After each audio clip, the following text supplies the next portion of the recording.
James Monroe, a Democratic Republican, began his presidency in March 1817, ushering in an era that a Boston newspaper famously dubbed the Era of Good Feelings.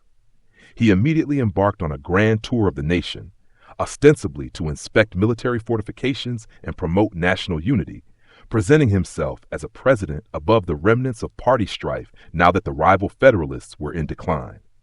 The seeming political harmony was a diplomatic coup, as he was welcomed by former adversaries, solidifying the Democratic-Republican dominance and allowing a shift toward a more nationalistic agenda.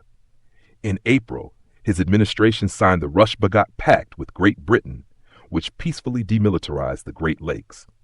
While presented as a positive act of diplomacy, this move was a strategic national security consolidation following the War of 1812, further defining the new nation's borders and allowing the young republic to turn its focus and resources inward for expansion.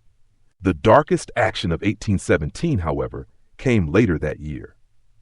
Responding to the concerns of slaveholders and settlers in Georgia about raids by Seminole Indians and the presence of escaped slaves in Spanish Florida, James Monroe secretly authorized Secretary of War John C. Calhoun to instruct General Andrew Jackson to pursue the Seminoles.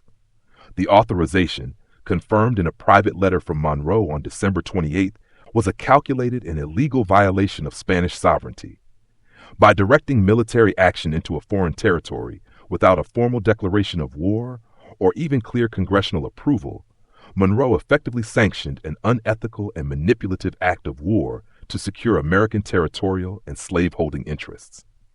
This decision was a prelude to the First Seminole War and Jackson's subsequent immoral and aggressive campaign, which included seizing Spanish garrisons and executing foreign nationals. While it was successfully used to pressure Spain into ceding Florida to the United States 2 years later, it set a negative and dangerous precedent for executive overreach and brutal expansionism at the expense of Native American populations and international law, ultimately fueling the sectional tensions over slavery that the so-called good feelings were meant to conceal.